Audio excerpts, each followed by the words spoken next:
주님께서 여러분과 함께 성 루카가 전한 거룩한 복음입니다.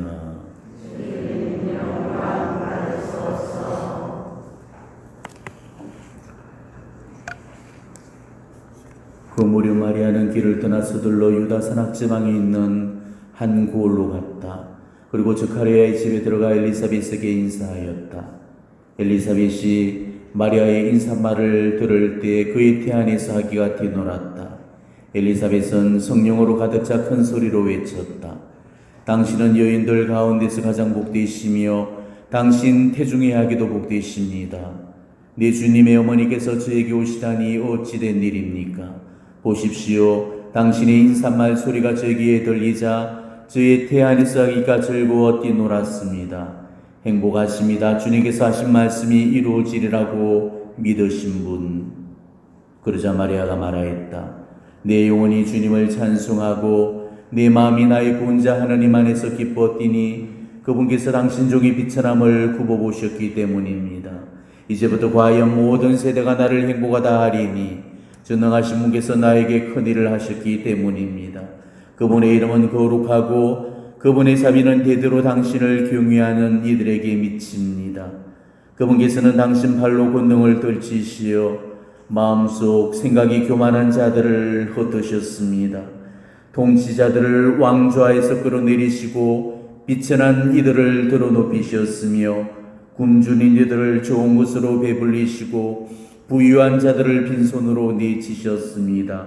당신의 자비를 기억하시어 당신 종 이스라엘을 거둬주셨으니 우리 조상들에게 말씀하신 대로 그 자비가 아브라함과 그 후손에게 영원히 미칠 것입니다. 마리아는 석 달가량 엘리사벳과 함께 지내다가 자기 집으로 돌아갔다. 주님의 말씀입니다.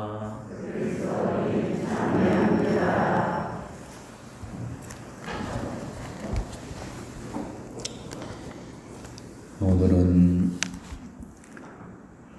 성모님께서 지상생활을 마치시고 영혼과 육신이 하늘로 올림을 받으신 성모성전 대축일입니다. 오늘은 저한테는 이 교리성당에서의 3년의 시간을 정리하는 마지막 주임이사가 되겠고, 특히 이 마지막 주임이사가 성모성전 대축이라는 그 사실이 너무나도 감격스럽고 행복합니다. 오늘 저는 제가 가장 사랑하고 공경에 맞지 않는 제 영혼의 어머니이신 성모님에 관해서 여러분들과 함께 마지막으로 나눌 수 있는 그런 기회가 주셔서 너무나도 기쁘고 행복합니다. 여러분들에게 성모님에 관해서 마지막 이야기를 들려드리고 이제 떠날 수 있습니다. 2000년 전 오늘은 성모님께서 이 세상을 떠나시던 날이었죠. 물론 정확한 날짜는 아닙니다. 하지만 우리는 전례 속에서 바로 그 사실을 기념을 하고 있습니다. 성모성전은 우리 교회가 믿고 있는 가장 큰 마리아의 4대 교리의 하나죠. 마리아에 관한 4가지 신조가 있죠. 마리아는 원죄 없이 잉태되셨다. 마리아는 평생 동정이셨다. 마리아는 하느님의 어머니시다. 그리고 마리아는 몽소성전하셨다. 이거 성모님께서는 원죄 없이 잉태되셨고 예수님을 낳기 전에도 낳으실 때도 낳으신 이후에도 평생 그 동정이 손상되지 않으신 채로 평생 동정으로 사셨다는 것. 그리고 성부의 영원한 말씀이신 성자 그리스도를 낳으심으로써 천주의 모친, 즉 하나님의 어머니가 되셨다는 것. 그리고 성모님께서 임종이 되신 그 순간에 예수님께서는 당신의 어머니가 육신이 썩는 것을 허락지 않고 당신의 어머니를 하늘로 불러올리셔서 천상모의 관을 씌워주셨다는 것. 이게 우리 가톨릭 교회가 믿고 있는 성모님에 관한 4가지 큰 신조입니다. 개신교에서는 성모님의 이 4대 교의 전부를 다 부정을 합니다. 그렇기 때문에 성모님이 성천하셨다는 그 사실조차 인정을 하지 않죠. 왜냐하면 개신교회는 그 계시의 원천을 성경 한 가지에만 두고 보기 때문에 그렇죠. 성경 안에 있는 내용만 하나님 계시고 성경 바깥에 있는 것들은 하나님께 아니다라고 해서 부정을 해버리죠. 하지만 우리 교회가 이 성모 성천을 우리 교회로 받아들이고 있는 것은 성경적인 근거가 아니고 전통적인 근거에 의한 결과입니다. 비록 성경에는 기록이 되어 있지 않지만은 사도로부터 내려오는 거룩한 전승인 이 성전이 바로 성모 성천회관에서 지내져 주고 있기 때문이죠. 우리 교회는 성모 성천회관에서 몇 가지 전승이 지금 내려오고 있습니다. 사실 예수님 성천 이후로 성모님 여성에 관해서 정확히 알려진 그런 바가 없죠. 우리가 알 수 있는 거라고는 우리 교회의 거룩한 전통인 성전으로 전해져 내려오는 거, 그리고 사적 계시에 의해서 주어지는 걸로 우리는 유추를 해볼 수가 있는 거죠. 한 가지 전승에 의하자면은 성모님이 돌아가시기 전에 사방에 흩어져서 전교를 하던 사도들 중에 이 토마 사도만 빼고 다른 사도들이 우연히 성모님이 보고 싶어서 다들 예루살렘에 모였다고 그래요. 이때 성모님은 그 사도들의 간병을 받으면서 임종에 드셨다고 그럽니다. 사도들은 그 성모님의 죽음을 슬퍼하면서 예수님을 모셨던 그 무덤 속에 성모님을 모셨다고 그럽니다. 그리고 사흘 후에 토마 사도도 예루살렘에 도착을 늦게 했는데 토마 사도가 성모님이 너무 보고 싶어서 그 성모님 시신이 안치된 그 돌무덤을 열어봤는데 이때 시신은 온데간데 없이 사라지고 연포만 남아있었고 그 무덤 속이 꽃향기로 가득 차 있었다고 그럽니다. 이걸 보고 사도들은 놀라워하면서 기뻐했다고 그러죠. 예수님께서 당신 어머니 시신이 썩는 것을 허락지 않고 곧바로 천당으로 메시간 거라 생각하면서 매우 기뻐했다고 그럽니다. 그래서 우리가 예루살렘에 가보면은 마리아의 무덤 성전이라는 곳이 있죠. 그곳이 진짜 무덤 자리인지 아닌지는 모르겠지만은 지금 현재 우리가 볼 때는 진짜 무덤 자리로 보기에는 역사적인 신빙성이 아주 낮다고 보여집니다. 성모님의 무덤 자리라고 일컬어지는 곳이 그 외에도 두 곳이 더 존재해요.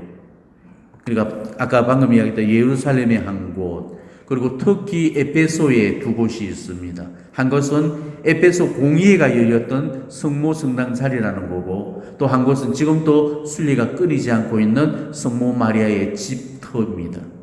자, 이 세 군데 가운데 어느 게 진짜 자리인지는 확인할 수 없지만은 지금 현재 세 번째 자리인 터키의 성모 마리아의 집이 가장 유력한 그런 장소로 보고 있죠. 근데 이 터키의 성모 마리아의 집이 발견된 경위를 보면 너무나도 신비롭습니다. 1891년에 이 성모 마리아의 집이 발견이 되게 되죠. 우리 교회 복녀 가운데 안나 카타리나 에머리라는 수녀님이 계셔요.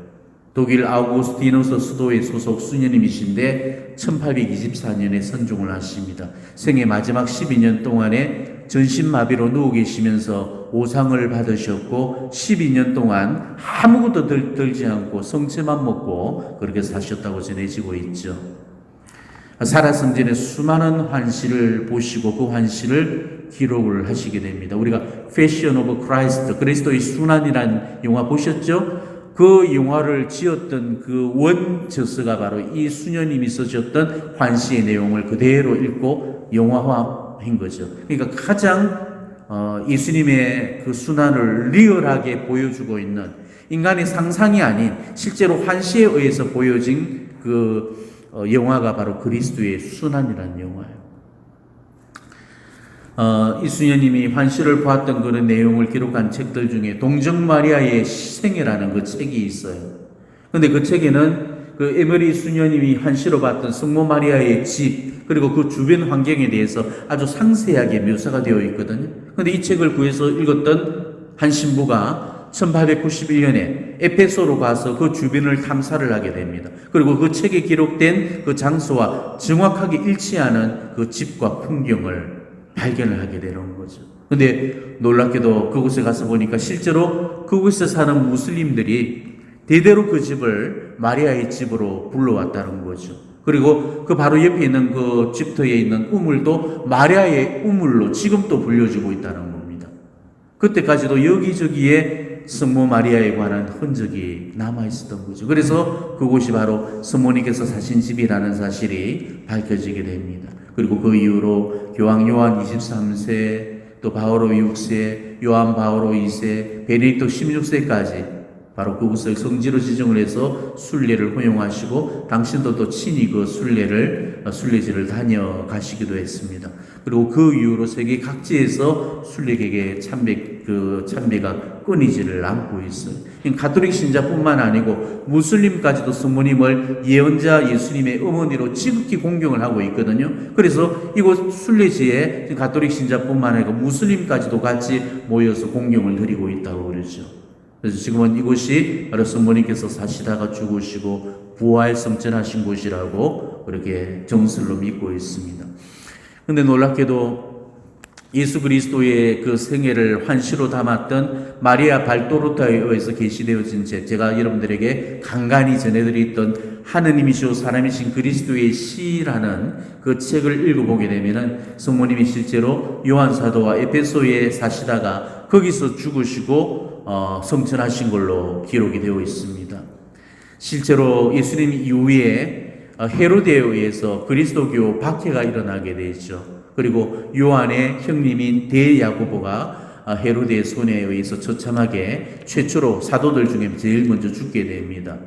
그래서 예수님 유언에 따라서 성모님을 보살피고 있던 그 요한이 이 박해의 위험을 피해서 성모님을 모시고 에베소로 피신을 가고 거기서 바로 성모님을 모시면서 살았다고 전해지고 있죠. 그래서 431년에 개최되었던 에베소 공의의 그 회록에도 보면은 요한 사도가 성모님께 산 위에다가 집 한 채를 지어드렸다는 그런 기록이 정확하게 나오고 있습니다. 아마도 요한 사도는 바로 그 집에서 성모님을 모셨고 성모님이 돌아가시고 성천하실 때까지 성모님과 함께 머물렀을 겁니다. 이 하나님이여 사람이신 그리스도의 시의 그 내용을 보게 되면은 성모 성천에 관해서 베일에 가려진 그런 비밀스러운 부분들이 밝혀지고 있습니다. 여러분들이 바치시는 묵주기도의 영광의 신비 제4단 그 묵상하시는 데 있어서 많은 아마 도움이 되실 겁니다. 그래서 여러분들에게 간략하게라도 소개를 해드리고자 합니다. 이 책에서 보면은 성모님의 임종과 성천을 지켰던 유일한 목격자는 바로 요한 사도뿐이었다고 그렇게 증언을 하고 있죠. 요한은 예수님 유언에 따라서 성모님을 자기 집에 모시고 성모님이 돌아가실 때까지 보살피고 돌봐드렸다고 그럽니다. 그리고 성모님은 돌아가시던 날에 이미 당신의 죽음을 미리서 다 알고 계셨죠. 그래서 아무도 당신이 죽고 난 이후에 당신 몸을 만지지 못하도록 미리서 몸단장을 깨끗이 끝내놓으시고 하얀 암압보 옷을 갈아입으시고 당신 육품과 예수님의 육품을 정갈하게 정리를 해두시게 됩니다. 그리고 요한에게 마지막 작별을 알리면서 제자들한테마저도 당신 몸을 보여주시는 것을 허락지 않으시고 오로지 영원한 대사제이신 분께만 당신의 육체를 보이기를 원하셨습니다. 그리고 성모님은 요한 사도한테 시편 118편을 포함해서 몇몇 성구들을 읽어달라면서 부탁을 하게 되죠. 그리고 요한이 끝으로 마니피캇, 성모님의 노래인 이 마니피캇을 읊고 있는 가운데 조용히 임종이 되시게 됩니다. 근데 이때 성모님은 요한이 곁에서 그 성구를 자분자분 읽고 있을 때 내 옆에 마치도 예수가 있는 것 같구나 그러면서 미소를 지으면서 행복하게 숨을 거두시게 됩니다. 그리고 요한은 사흘 낮밤 동안 밤을 새워서 시신을 지켜드리게 되죠. 근데 결국 피로를 못 이겨서 깜빡 성모님의 그 침상 머리맡에서 잠이 들게 됩니다. 근데 어느 순간에 눈을 떠서 보니까 성모님의 시신이 없는 거예요. 그리고 하얀 눈부신 그 빛에 둘러싸여서 천사들이 그 성모님의 그 시신을 듣고 있던 모포 네 군데를 이렇게 들고 시신을 모시고 올라가는 그런 모습을 보게 되는 거죠. 요한이 하늘로 이렇게 올라가는 성모님의 모습을 줄곧 지켜보는 그 동안에 성모님이 이제 깨어나셔서 스스로 일어나시고는 천사들의 도움 없이 하늘로 오르시는 그 장면을 봅니다. 그리고 이어서 예수님이 하늘에서 내려오셔서 어머니를 만나서 가슴에 꼭 껴안으시면서 함께 천상에 오르시는 그 모습까지 보면서 형용할 수 없는 그 아름다움과 황홀함의 넋을 잃어버리게 되는 거죠. 이게 바로 마리아 발도로타를 통해서 계시해 주셨던 성모님의 죽음과 성질의 모습입니다. 저는 하나님의 사람이신 그리스도의 시에서 성모님의 죽음과 성진의 유일한 목격 증인이 요한 사도라는 그 사실을 보면서 우리 하나님의 오묘한 그 섭리를 다시 한번 확인할 수가 있습니다. 자, 복음에서는 이렇게 증언을 하고 있죠. 이분이 너의 어머니이시다. 이 사람이 어머니의 아들입니다. 그때부터 그 제자가 그분을 자기 집에 모셨다. 이렇게 되어 있습니다. 일생을 걸고 이 유언을 신실하게 지켜내었던 이 사도 요한의 아름다운 그 효성은 정말로 우리가 닮아야 될 삶의 본보기요 모범이라는 거죠. 예수님께서 성모님을 요한에게 어머니로 내어주신 것은 요한에게만 주신 게 아닙니다. 사도들한테만 주셨던 것이 아닙니다. 전 인류에게 주셨던 거죠. 요한은 모든 인류를 대표하는 그 이름이고 모든 인류를 대신하는 이름입니다. 때문에 성모님을 요한에게 내어주신 것은 요한 개인에게 주신 게 아니고 요한을 통해서 전 인류에게 주셨던 거죠. 그로 인해서 이 예수님의 어머니가 요한의 어머니가 되셨고 사도들의 어머니가 되셨고 나아가서 이 사제의 어머니, 여러분 각자의 어머니, 우리 모든 인류의 어머니가 되셨던 겁니다. 이렇듯 성모님은 누구한테든지 지금 어머니가 되어주시기 때문에 지금 성모님의 보호 속으로 들어오는 사람은 누구나 성모님의 모성적인 도움과 보살핌을 반드시 받을 수 있게 됩니다. 오늘 예수모성 전대주기를 맞으면서 저는 예수님께 다시 한번 감사를 드립니다. 우리한테 이런 좋은 어머니를 주셔서 늘 어머니와 함께 할 수 있다는 것. 성모님은 어쩌면 하느님의 자비, 즉 예수님의 자비심이 내려주신 최고 세상의 선물이라고 말씀드리고 싶어요. 예수님도 아마 앞으로도 이보다도 더 큰 선물을 우리에게 주실 수 없으실 겁니다. 우리는 성모님 안에서 예수님을 배울 수가 있고 그 예수님의 사랑을 성모님을 통해서 받게 되었죠. 이 무량한 선물 앞에 어떻게 감사드리지 않을 수가 있겠습니까? 그렇다면 우리 역시도 이 사도 요한과 같은 그런 자녀들이 되어야 된다는 겁니다. 지금 성모님한테는 사도 요한과 같은 그런 자녀들이 너무나도 필요합니다. 자, 사도 요한은 예수님의 사랑을 가장 많이 받았고 또 예수님을 가장 많이 사랑했던 제자였죠. 예수님은 그런 요한을 언제나 함께 데리고 다니셨고 늘 당신 가까이 두셨습니다. 그리고 사도단의 그 자리에서도 요한은 언제나 예수님의 옆자리를 차지했죠. 요한은 예수님의 가슴에 머리를 기대고 그분의 심장 고동 소리를 자주금 들었습니다. 그리고 늘 가까이 머물러서 그분의 얼굴에서 기쁨과 슬픔과 그 괴로움과 피로를 읽어내고 그분의 기쁨과 슬픔을 말없이 함께 나누어 가지셨죠. 사도 요한은 제자들이 다 도망가고 없는 그 십자가의 길에서도 당신 어머니 곁을 말없이 지켜드리면서 예수님의 마지막을 끝까지 배웅을 해드렸습니다. 예수님을 너무나도 사랑했기 때문에 단 한순간도 예수님한테서 떨어지기를 원치 않았던 거죠. 그래서 다른 제자들처럼 도망을 치지 않았습니다. 자신도 예수님처럼 붙들려서 십자가형에 치해지는 것조차도 두려워하지를 않았죠. 예수님을 위하시려면 자기 목숨을 던지는 것도 주저하지를 않았던 겁니다. 예수님은 바로 그런 신이 있는 요한한테 보답으로 당신의 어머니를 선물로 주셨습니다. 사실 예수님께로부터 어머니를 직접 선물 받은 사람은 사도 요한밖에는 없었습니다. 요한을 통해서 그 선물이 나중에 제자들에게로 나누어진 거죠. 사도 요한은 예수님이 가장 아끼고 사랑했던 그런 제자였습니다. 그래서 예수님은 정말 믿을 만한 그런 요한에게 당신 어머니를 맡겼는데 사도 요한은 이런 예수님의 기대를 저버리지 않았고 성모님을 늘 가까이 아끼고 모시면서 성모님의 가장 지극히 사랑하는 그런 아들이 되었던 거죠.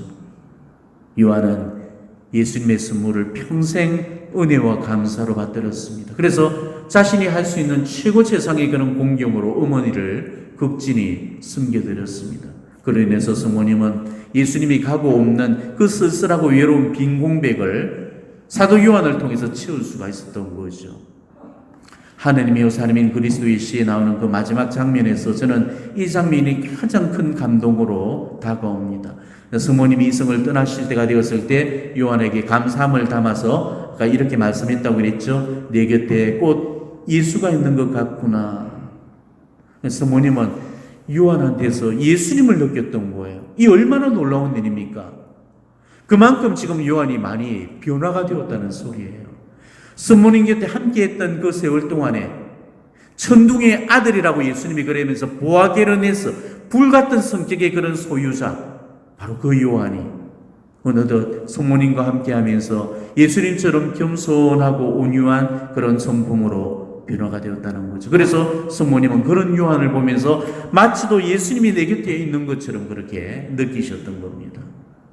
자, 우리 신앙생활도 결국은 예수님을 닮는 게 목표잖아요. 성모님 곁에서 그분의 양육을 받았던 그 천둥의 아들도 예수님을 온전히 빼달아서 겸손하고 온유한 그런 사랑의 사도로 변화가 되었듯이 우리 역시도 성모님과 함께 할 때 우리는 비로소 온전히 예수님을 닮을 수 있다는 겁니다. 하느님이요 사람이신 그리스도의 시를 보게 되면은 요한도 성모님께 고별 인사를 드리면서 마지막 고백을 드립니다. 성모님의 인종 진상에서 요한이 성모님께 드렸던 마지막 고백은 어머니는 주의 모든 것이셨습니다 라는 말씀이었어요. 어머니는 주의 모든 것이셨습니다. 그러니까 요한은 예수님께도 충성을 다했듯이 성모님께도 충성을 다했죠. 성모님을 자신의 모든 것을 다 바쳐서 사랑해 드렸고, 그러다 보니 어느새 성모님이 자신의 모든 것이 되어 있었던 겁니다. 요한이 성모님을 얼마나 사랑했는지 바로 이 말씀 속에 그대로 녹아 있는 거죠.